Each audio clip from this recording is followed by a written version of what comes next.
সারা দেশে তীব্র হয়েছে গ্যাস সংকট, বাসাবাড়িতে দুর্ভোগ চরমে, ব্যাহত হচ্ছে শিল্প উৎপাদন।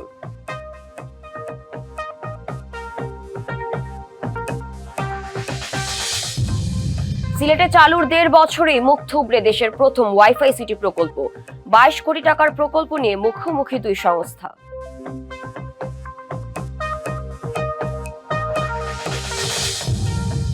নানা শঙ্কা মাথায় নিয়ে আমন আবাদের প্রস্তুতি নিচ্ছে কুষ্টিয়ার কৃষক। সার তেলের পাশাপাশি বীজের দামও বাড়তি।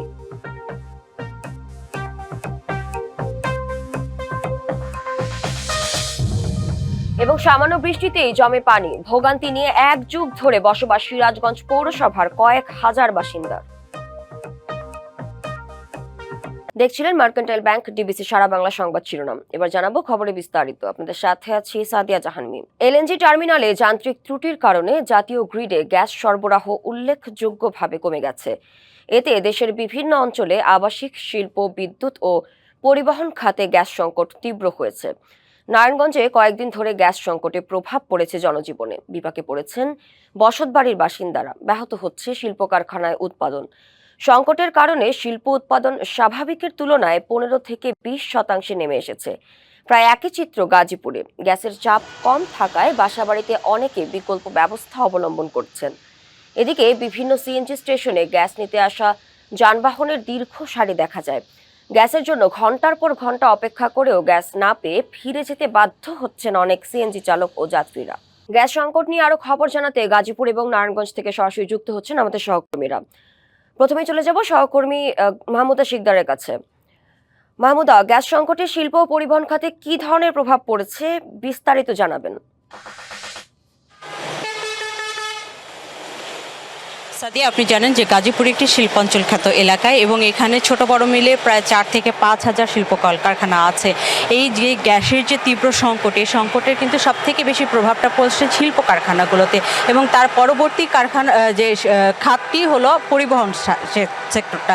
এবং এর কারণে কিন্তু আমরা যে সিএনজি পাম্প স্টেশনে আছে, আপনি দেখতে পাচ্ছেন যে এখানে প্রচুর পরিমাণের গাড়ি কিন্তু সকাল থেকেই আসলে লাইন ধরে দাঁড়িয়ে আছে সিএনজি নেওয়ার জন্য, কিন্তু পর্যাপ্ত সিএনজি বা গ্যাসের যে চাপ সেটি কিন্তু আমরা কোনো পাম্পেই দেখতে পাচ্ছি না। এর পাশাপাশি বেশ কিছু সিএনজি পাম্প আমরা দেখেছি যে সকাল থেকে তারা গ্যাস বন্ধ, মানে গ্যাস দেওয়া হচ্ছে না এরকম সাইনবোর্ড লিখে আসলে টানিয়ে দিয়েছে এবং একেবারেই গ্যাস দেওয়া বন্ধ করে রেখেছে, পুরো পাম্পটি আসলে বন্ধ করে রেখেছে। এবং তার পাশাপাশি যে কারখানার কথা আপনি বলছিলেন, যে কারখানাগুলোতে আসলে আমরা যেটি জানি যে গাজীপুর পুরো কারখানার উপরেই নির্ভরশীল এবং এখানে যে তিতাসের যে লাইন, সেই তিতাসের লাইনটি আসলে কারখানাগুলোতে দেওয়া আছে। গ্যাসের চাপ না থাকার কারণে এই প্রভাবটা আসলে কারখানাগুলোতেও পড়ছে। তবে এখন পর্যন্ত যে কারখানা বন্ধ এরকম কোনো ঘটনা আমরা শুনতে পাইনি। বিকল্প পদ্ধতিতে তারা আসলে কারখানা চালু রেখেছে। আমরা যদি সিএনজি পাম্পের এখানে যারা কর্মী আছে তাদের কাছে একটু জানতে চাইবো যে আজকে গ্যাসের চাপ কীরকম আর গাড়ির চাপ কেমন? গাড়ির চাপ অনেক বেশি, গ্যাসের চাপ আপনার আগের চেয়ে একটু পরিমাণ একটু ভালো, তো আগের একটু ভালো, কিন্তু ইদারিং খুব কম, আগের তুলনায় অনেক কম প্রেশার। তিতাসের সাথে কোনো ধরনের কথা হয়েছে? কবে নাগাদ এটা ঠিক হতে পারে, কিছু জানিয়েছে আপনাদেরকে? সেটা আমরা বলতে পারি না, তবে আমাদের উপরে কর্মকর্তা যারা আছে ওরা বলতে পারবে। সাদিয়া, শুনছিলেন যে এই যে গ্যাসের যে চাপ, সেই গ্যাসের চাপের কারণে কিন্তু আসলে প্রত্যেকেই কম বেশি ভুক্তভোগী এবং সব থেকে বেশি হলো শিল্প কারখানাতেই আসলে এই জিনিসটি চাপ পড়ছে। এবং শিল্প কারখানার যারা মালিক আছে তাদের সাথেও আমরা কথা বলেছি। এই যে গ্যাস না থাকার কারণে বিকল্প পদ্ধতিতে তারা তাদের কারখানা চালু রেখেছে, যার কারণে কিন্তু ব্যয় বেশি বাড়ছে, কিন্তু সেই হিসেবে তাদের বায়ারের কাছ থেকে কিন্তু সেই পরিমাণে টাকা তারা পাবে না। আসলে পুরোটাই একদম বলতে পারি আমরা যে লসের ভিতর দিয়ে যাচ্ছে। এবং গতকাল যেহেতু কারখানা বন্ধ ছিল শুক্রবার হওয়ার কারণে, গতকাল প্রেশার একটু গ্যাসের যে চাপ সেটা একটু বেশি থাকলেও আজকে কিন্তু গ্যাসের চাপ অনেকটাই কম দেখা যাচ্ছে সিএনজি পাম্পগুলোতে। তবে তারা সিএনজি পাম্পের যারা আছে তারা বলছে যে দুপুরের পর হয়তো বা চাপ একটু বাড়তে পারে। এই ছিল সাথে এখন পর্যন্ত গাজীপুরের যে পরিস্থিতি সেটি সম্পর্কে সর্বশেষ তথ্য। মাহমুদ, আপনাকে ধন্যবাদ। গ্যাস সংকট নিয়ে আরো খবর জানাতে নারায়ণগঞ্জ থেকে সরাসরি যুক্ত হচ্ছেন সহকর্মী সাবিত আল হাসান। সাবিত, গ্যাস সংকটে নারায়ণগঞ্জে কি প্রভাব পড়ছে, বিস্তারিত জানাবেন।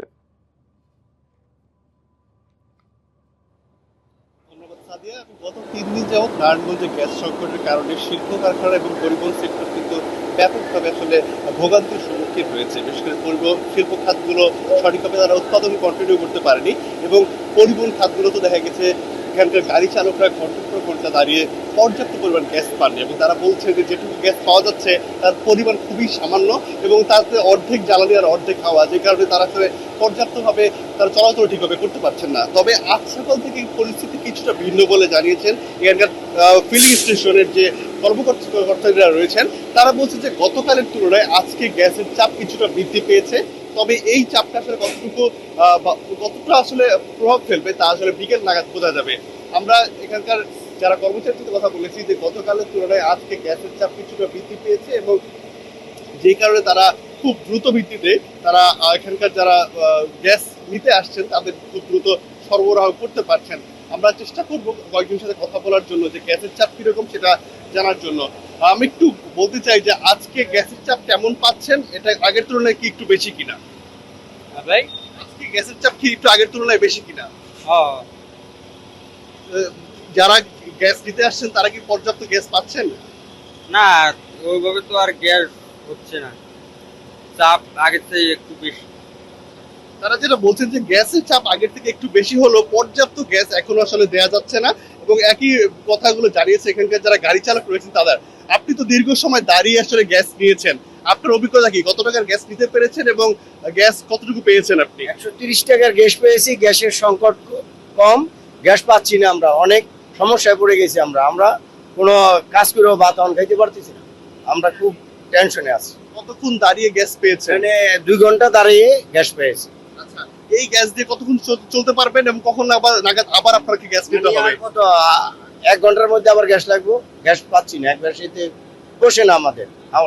তাদের শুনছিলেন যে কি পরিমাণ ভোগান্তিতে আসলে তারা পড়েছেন এবং এই ভোগান্তি কিন্তু প্রত্যেকটি গাড়ি চালকের যারা আসলে সিএনজির উপর নির্ভরশীল এবং একই পরিস্থিতি কিন্তু কলকারখানাতেও রয়েছে যে দীর্ঘক্ষণ যাবৎ গ্যাস সংকট থাকায় ডাইংগুলো সঠিকভাবে চলতে পারছে না। এই ছিল নারায়ণগঞ্জ থেকে গ্যাস সংকটের এখনকার পরিস্থিতি। সাদিয়া। সাবিত, আপনাকে ধন্যবাদ। চালুর 1.5 বছরেই মুখ থুবড়ে পড়েছে দেশের প্রথম ওয়াইফাই সিটি প্রকল্প। প্রায় 22 কোটি টাকার এই প্রকল্প হস্তান্তর ও পরিচালনা নিয়ে মুখোমুখি অবস্থানে বাংলাদেশ কম্পিউটার কাউন্সিল ও সিলেট সিটি কর্পোরেশন। প্রকল্পে নিরাপত্তাজনিত ঝুঁকির আশঙ্কার কথাও বলছে সিসিক। তবে প্রযুক্তি বিশেষজ্ঞদের মতে যথাযথ নিরাপত্তা ব্যবস্থা ও রক্ষণাবেক্ষণ নিশ্চিত করা গেলে প্রকল্পটি পুনরায় চালু করা সম্ভব। 2020 সালের এপ্রিলে সিলেটকে দেশের প্রথম ওয়াইফাই সিটি ঘোষণা করা হয়। মহানগরের 62টি এলাকায় 126টি পয়েন্টে চালু করা হয় বিনামূল্যে ওয়াইফাই সেবা। পরিকল্পনা ছিল প্রতিটি পয়েন্টে একসঙ্গে 500 ব্যবহারকারী উচ্চগতির ইন্টারনেট সুবিধা পাবেন, কিন্তু সেই প্রতিশ্রুতি বাস্তবে আর পূরণ হয়নি। প্রথম 1 বছর ইন্টারনেট সেবার ব্যয় বহন করে প্রকল্প বাস্তবায়নকারী সংস্থা বাংলাদেশ কম্পিউটার কাউন্সিল বিসিসি। পরে প্রকল্পটি সিলেট সিটি কর্পোরেশনের কাছে হস্তান্তরের পর আরও 6 মাস সেবা চালু থাকলেও 42 লাখ টাকার বিল বকেয়া থাকায় সংযোগ বন্ধ করে দেওয়া হয়। এরপর থেকেই কোটি টাকার যন্ত্রপাতি পড়ে আছে অযত্নে। সিলেট সিটি কর্পোরেশনের দাবি, সমন্বয় ছাড়াই কেবল বিল পরিশোধের দায় দিয়ে প্রকল্পটি তাদের কাছে হস্তান্তর করা হয়েছে। এছাড়া নেটওয়ার্কের নিরাপত্তা নিয়েও উদ্বেগ রয়েছে বলে দাবি তাদের।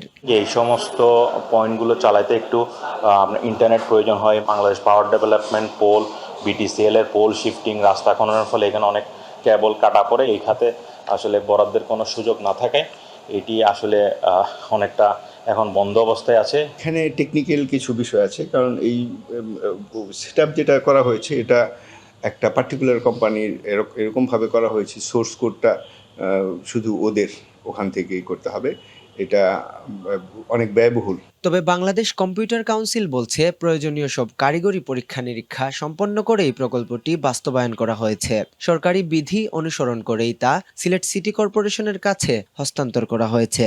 এটা যখন ফুল ফাংশনাল হয়ে যাবে, ইনস্টলেশনের শেষ হয়ে যাবে, তারপর এটা সিটি কর্পোরেশন বুঝে নেবে। তো আমাদের অংশে যতটুকু দায়িত্ব কর্তব্য ছিল সবকটাকে আমরা ঠিকঠাক ভাবে কিভাবে নিয়ন্ত্রণ করতে হয় সেগুলো সব ওনাদেরকে ট্রেনিং দিয়ে বুঝিয়ে দিয়েছে। প্রযুক্তি বিশেষজ্ঞদের মতে নিরাপত্তাজনিত শঙ্কার কথা বলে প্রকল্পটি দীর্ঘদিন বন্ধ রাখা গ্রহণযোগ্য নয়। সিকিউরিটি ইস্যু দিয়ে এটা না করা, চালু না করা, বন্ধ করা আমার মনে হয় যুক্তিযুক্ত হবে না। আমরা যদি সঠিকভাবে এই সিকিউরিটি ইস্যুটা যদি আমরা গ্যারান্টি করতে পারতাম, এটিতে অনেক অ্যাডভান্টেজ পাওয়া যেত। দেশের প্রথম ওয়াইফাই সিটি প্রকল্প এখন পুরোদমে অচল। প্রায় 22 কোটি টাকার অবকাঠামো অব্যবহৃত থাকায় প্রশ্ন উঠছে সরকারি অর্থের কার্যকর ব্যবহার নিয়েও। তাই দায় নির্ধারণের পাশাপাশি দ্রুত সমন্বয়ের মাধ্যমে প্রকল্পটি পুনরায় চালুর দাবি নগরবাসীর। Tahidur Rahman Shah, DBC news, Sylhet. 1.5 বছর ধরে অচল 9 কোটি টাকা ব্যয়ে নির্মিত মাগুরা পৌরসভার অত্যাধুনিক পানি শোধনাগার প্ল্যান্ট। পৌরবাসীর বিশুদ্ধ পানি সরবরাহ নিশ্চিতে প্ল্যান্টটি নির্মাণ করা হলেও মেরামতের অভাবে এটি এখন পরিত্যক্ত স্থাপনা। ফলে সুপেয় পানির সংকটে 11 লাখ পৌরবাসী। মেরামতে নেই বরাদ্দ, যদিও কর্তৃপক্ষ বলছে পৌরবাসীর সুপেয় পানির চাহিদায় নির্মাণ করা হচ্ছে আরও 3টি শোধনাগার প্ল্যান্ট। মাগুরা পৌরবাসীর নিরাপদ ও জীবাণুমুক্ত পানি সরবরাহ নিশ্চিতে 2016 সালে শিমুলিয়া এলাকায় 9 কোটি টাকা ব্যয়ে তৈরি হয় পানি শোধনাগার প্লান্ট, যা ঘন্টায় 350 ঘনমিটার ভূগর্ভস্থ পানি উত্তোলন, পরিশোধন ও সরবরাহে সক্ষম। কিন্তু 1.5 বছর ধরে শোধনাগারটির ফিল্টার নষ্ট হয়ে অচল হয়ে পড়ে প্লান্টটি। ফলে সুপেয় পানির পরিবর্তে পৌরবাসীর ভরসা এখন অতিরিক্ত আয়রনযুক্ত পানি। বিশুদ্ধ পানি পৌরসভায় যায়, পৌরসভায় যে পৌরসভার লোকজন খায়, তারপরে এখন দেখা যাচ্ছে মেশিনারি বন্ধ। এই তো দেখা যাচ্ছে আমাদের পানি বেশ কিছুদিন ধরে অতিরিক্ত আয়রন, পানিটা আসলে পান করা যায় না, পান করার মতো অবস্থা না। পৌর কর্তৃপক্ষ জানায় প্লান্টটি মেরামতে 50 লাখ টাকা প্রয়োজন, যার কোনো বরাদ্দ নেই। তবে মেরামতের টাকা বরাদ্দ না থাকলেও পৌরবাসীর জন্য নতুন 3টি শোধনাগার নির্মাণ করা হচ্ছে বলে জানান নির্বাহী প্রকৌশলী। 7 টাউনস ওয়াটার সাপ্লাই প্রজেক্টের আন্ডারে মাগুরা পৌরসভা অন্তর্ভুক্ত আছে। এই প্রকল্পের অধীন 105 কোটি টাকার কাজ হবে এবং মাগুরা পৌরসভার 3টি স্থানে ওয়াটার ট্রিটমেন্ট প্ল্যান্ট স্থাপন করা হবে। শুধু কাগজে উন্নয়ন নয়, সুপেয় পানি সরবরাহ ব্যবস্থা নিশ্চিতে অচল প্লান্ট সংস্কারের পাশাপাশি দীর্ঘমেয়াদী পরিকল্পনা গ্রহণের দাবি পৌরবাসীর। DBC news desk. গভীর সাগরে দিনের পর দিন অবস্থান করে অধিকাংশ ট্রলারকে ফিরতে হচ্ছে খালি হাতে। জেলেরা জানান, একদিকে দফায় দফায় সমুদ্রের বৈরী আবহাওয়া, অপরদিকে জালে মাছ না পাওয়ায় হতাশ। এতে সাগরে যাওয়া আসার জ্বালানি ও আনুষঙ্গিক খরচই উঠছে না। মাছ না মেলায় বরগুনার স্থানীয় বাজারে তৈরি হয়েছে কৃত্রিম সংকট, যার সরাসরি প্রভাব পড়েছে দামে। বাজারে মাত্র 250 গ্রাম ওজনের ইলিশ বিক্রি হচ্ছে 1000 টাকা কেজি দরে। 750 থেকে 800 গ্রাম ওজনের মাঝারি আকারের ইলিশ বিক্রি হচ্ছে প্রতি কেজি 2200 টাকায়। আর 1 কেজি ওজনের বড় ইলিশ কিনতে ক্রেতাদের গুনতে হচ্ছে 3000 থেকে 3500 টাকা পর্যন্ত। দেশের অন্যতম বৃহত্তম মৎস্য অবতরণ কেন্দ্র বরগুনার পাথরঘাটাতেও মেলেনি কাঙ্ক্ষিত মাছের।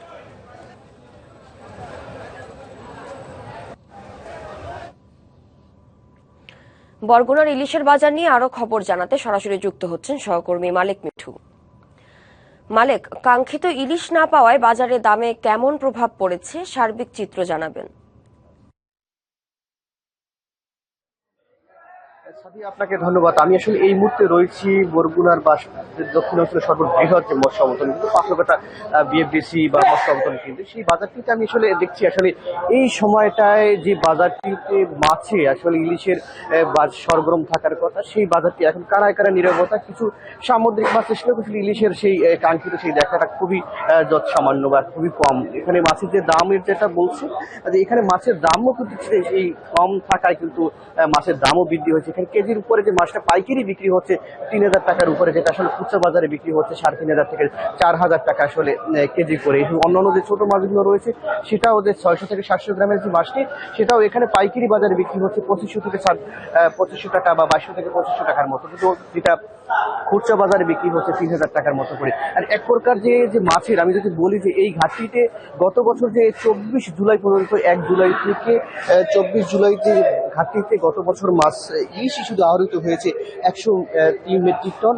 সেখানে এবছরে যে 24 তারিখ পর্যন্ত, গতকাল পর্যন্ত এই ঘাটতিতে মাছ কেনাবেচা হয়েছে মাত্র 75 মেট্রিক টন, যেটা গত বছরের তুলনায় অনেক কম। যেটা এখানকার যে জেলেরা বলছেন যে আসলে সাগর উত্তাল থাকা এবং বারে বারে আবহাওয়া খারাপ এবং কিছু যে জলবায়ু পরিবর্তন 2 বছরের কারণে কিন্তু এবছর আসলে সেই কাঙ্ক্ষিত মাছ আসলে তাদের জালে উঠছে না। বছরের পর প্রতি ট্রিপে প্রায় এখানকার যে জেলেদের যারা বলছেন প্রায় 2 থেকে 3 লক্ষ টাকা বাজার নিয়ে আসলে গেলেও সেই কাঙ্ক্ষিত টাকার আসলে মাছ তারা আসলে পাচ্ছে না। সর্বোপরি যে মাছের যে বাজারটি রয়েছে কিছু সামুদ্রিক অন্যান্য মাছ উঠলো, কিন্তু সেই কাঙ্ক্ষিত যে ইলিশ এসে দেখা পাচ্ছে না। তারপরে এখানকার যে জেলেরা রয়েছে তারা কিন্তু মানবতার জীবন যাপন করছেন, এবং এখানকার যারা শ্রমিকরা রয়েছে এই ঘাটে তারাও কিন্তু অলস সময় পার করছে। আসলে সর্বোপরি যে ইলিশের যে বাজারটা সেটা চড়া মূল্যের কারণে ক্রেতাদেরও নাগালের বাইরে রয়েছে।